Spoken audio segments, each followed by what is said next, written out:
Hello everyone, welcome back to another video. This is going to be another hurricane season discussion, but this time the discussion is I'm talking to you guys mainly directly, not just showing you guys graphics. So I'm going to be showing you guys some papers, and I'm going to be elaborating more video. I'm not talking to anybody, but I'm except like of course you guys, but I call it a discussion. It's the best name I can come up with. So I'm going to be elaborating more on my forecast. We're going to be talking about a lot of things, and I'm just trying out this new format. Maybe it works out, maybe it doesn't. So without further ado, sorry for the long introduction, let's get started. So we're going to start with the ENSO. So currently we're around a negative 0.2, and we're expecting it to stay around the same and then go up.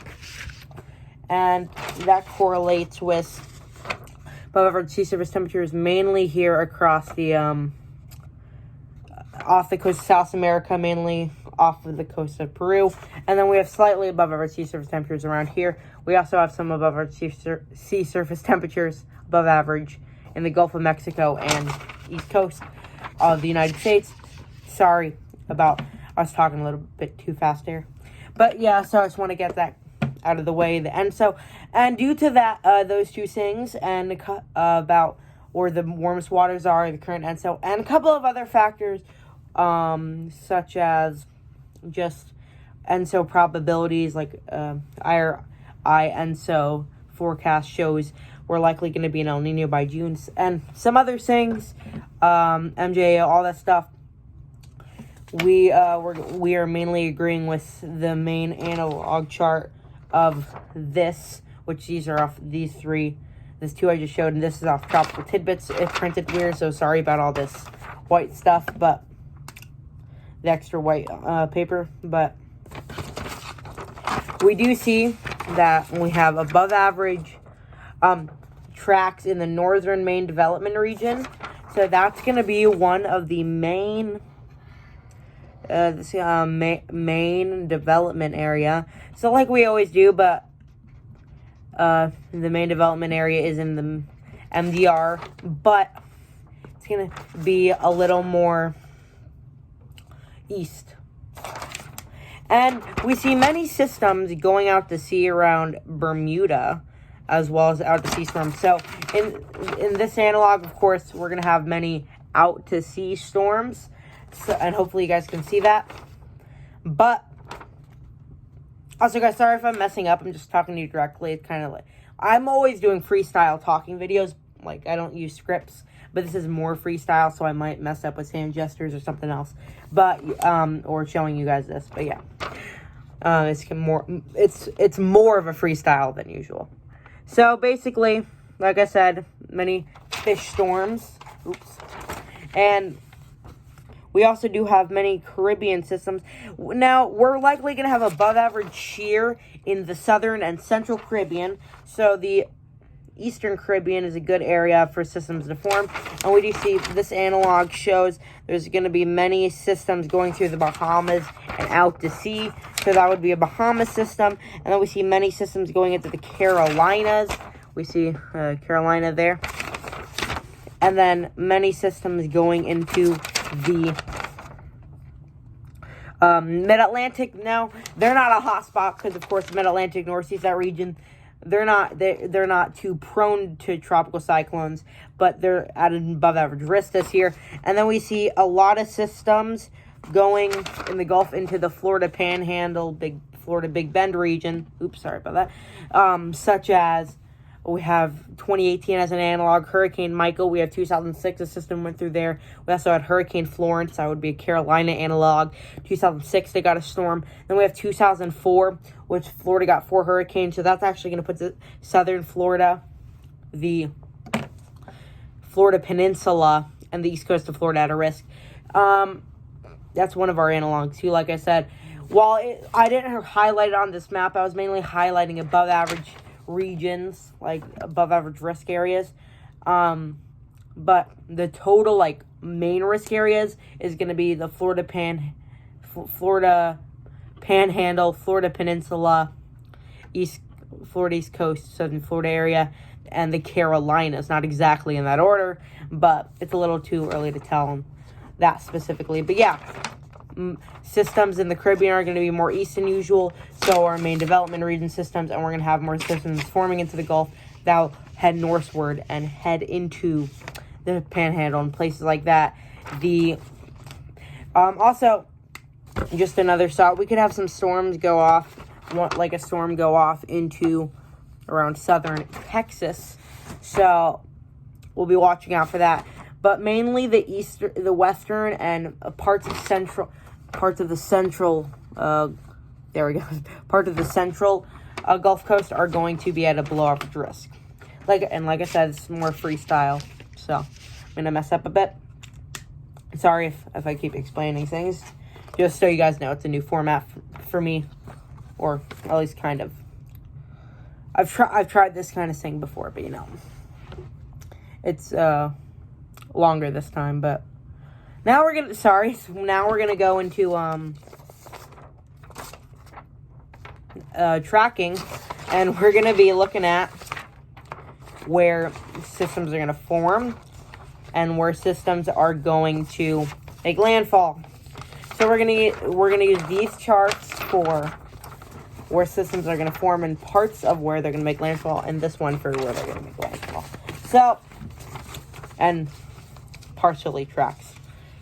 So here we go. We're going to be, like I said, seeing how more systems are likely going to be forming in the eastern main development region. So we're going to use MDA for main development area. We're not going to say main development region because that's an actual region of the Atlantic. But yeah, MDA. And systems that form here, depending on how strong the high is at the moment. Here, I'm just going to show you guys. If we have a WH for a weaker high pressure in the later season or very early season or before season like May, systems are likely going to go into places like Bermuda and out to sea, or we might have some rogue storms that do that in the middle of the year. Systems like this. But if the Bermuda high is stronger, we're going to use SH there for stronger high. They will likely be pushed into the Caribbean or towards the eastern seaboard, like we said there. But then, of course, they could always recurve back out to sea. Like this, they could always recurve back out to sea. But yeah, and like I said, the ENSO we're heading towards El Nino in a positive neutral. So I'm expecting around an average season at the moment. I'm not exactly expecting slightly below average, but it's also too early to say slightly above average. So we're going to go around average, and I would say my first official numbers are around 13 to 15 named storms around average. So that would be an average of 14 named storms, which is, like I said, the average, the 2020 average. And I'm expecting around 6 to 8 hurricanes. I'm guessing more towards 8 hurricanes, so we could have an above average amount of hurricanes. It's a little too early to say how much of those will make landfall. And I'm expecting around 3 to 4 major hurricanes, so around average. So maybe slightly above average major hurricanes. Though, of course, it will depend on how much here in the Atlantic, which I will explain in just a second. Like I said, the discussion, kind of a freestyle. But, sorry if I keep saying that, but, because it is. But the amount of these systems that make landfall is a little uncertain. Like I said, I'm still expecting around an average season, so we don't want to go too crazy. But here, I'll show you here, guys. We do have we have a huge below average here, above average sea surface temperature area here. Sorry about this accidental line. But in this circle, we have below average shear, according to the CFS model, which is the main climatology model we use, and above average sea surface temperatures. So say a system stalls in this area, they'll be stalled, especially in, say, the Gulf, where it's more open in the area that I circled. That's the most open area in the area that I circled. If they stall over the Gulf, or maybe in the eastern, or maybe on the eastern area of the circle, and off the coast of the eastern seaboard, say they stall in the Gulf Stream or the Gulf, or which is off the coast of the East Coast. It's not in the Gulf of Mexico, but in the Gulf of Mexico, it could stall over the Gulf Loop. So you're stalling in an area potentially like I said, this is just basic climatological, however you call it. So we can't say exact storms, but based on the climatology models, systems that stall, say, on the Gulf Loop in the Gulf of Mexico, which has already helped storms a lot, but it's also above average sea surface temperatures and below average shear. It could stall in that region, and it could strengthen a lot and then be a threat to land. Say for the eastern seaboard, east coast of Florida, Georgia, probably not.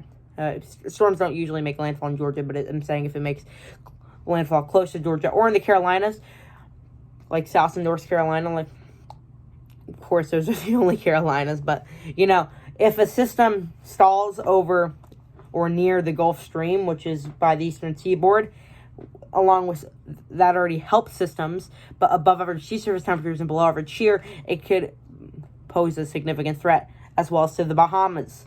So we're going to have to watch out for systems that go through that region. Moving on,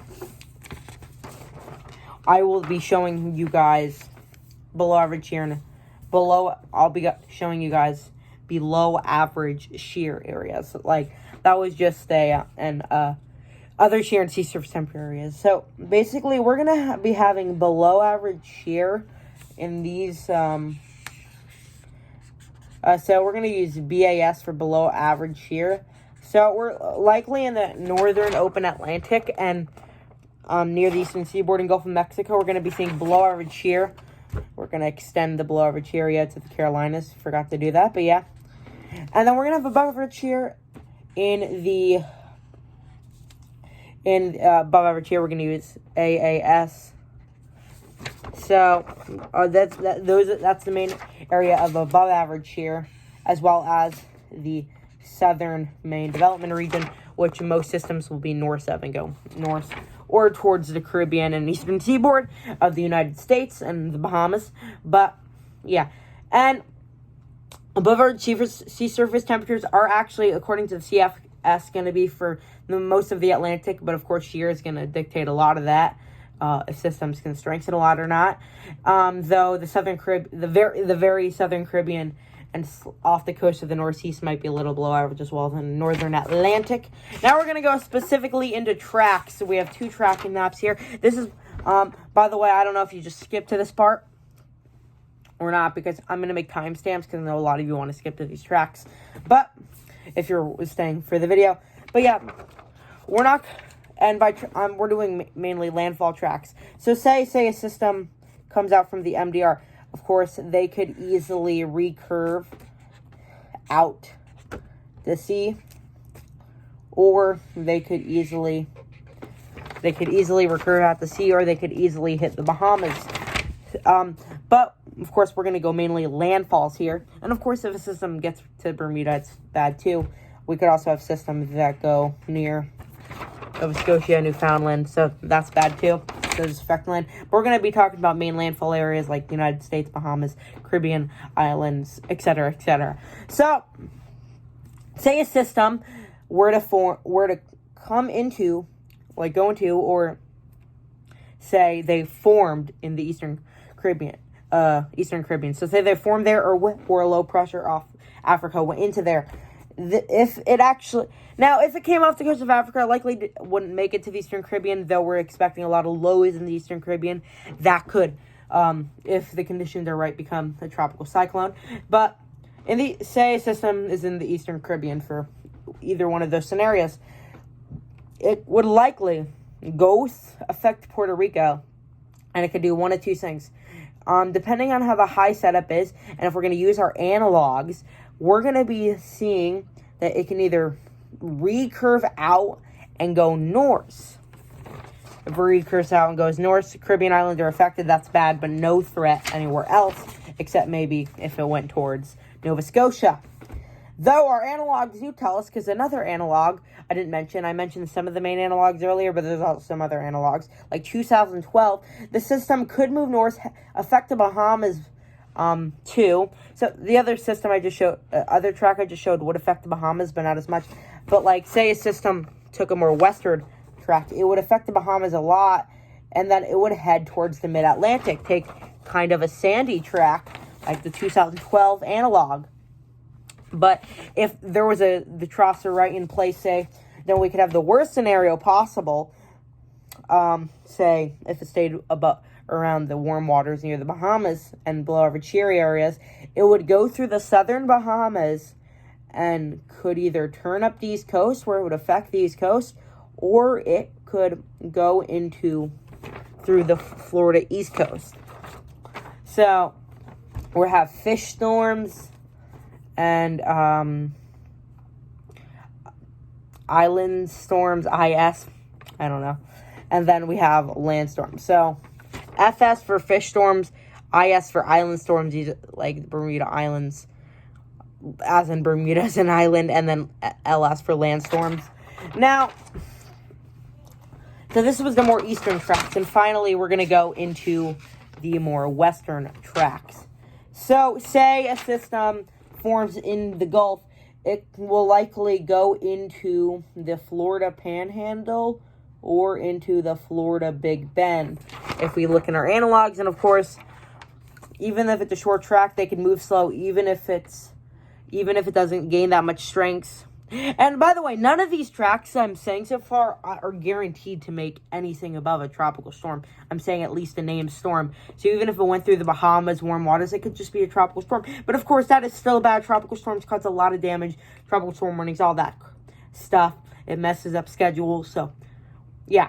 But like I said, say 2018 analog, like Hurricane Michael traveled a short distance, but it stalled over the Gulf Loop, became a Category 5 hurricane, 160 miles an hour on landfall. Of course, it was short. It was only Category 5 for around 30 minutes, actually, but of course, it was still bad. And same for a system that went towards Florida. 2004 strong storms, if it went up towards the mid-Atlantic, Hurricane Sandy was that analog. Of course, that's bad. So, it could be anywhere from a tropical storm to a major hurricane. We mean at least named storms. But take it as named storms are above either way. Even if it's only a tropical storm, named storm, it's bad. So, a disclaimer there. Now, it likely wouldn't. So, sorry about that explanation there. I just wanted to let you guys know, no matter the strengths, it's still bad. And sorry if the camera keeps moving. But, there we go. So, but say, a system were to head even more west. It could go through the northern Caribbean, stay north. It could go through the Yucatan and then into southern Texas, or it could turn north and into the central Gulf. Now, of course, these aren't really analog backup, so I wouldn't really trust it as much. But Louisiana, say, central Gulf Coast, western Gulf Coast, Louisiana is the biggest risk area in those regions. Not the biggest risk area overall, but in those regions. Now, Carolina storms system could go through the Bahamas out of the main development region or Caribbean, and it would go up the East Coast and into the Carolinas. So yeah, and then we have systems that would go to the mid-Atlantic, whatever. So sorry for the explanation. This is new. It's more elaborate. But anyway, I hope you guys enjoyed the discussion. See you guys in the next video. Goodbye.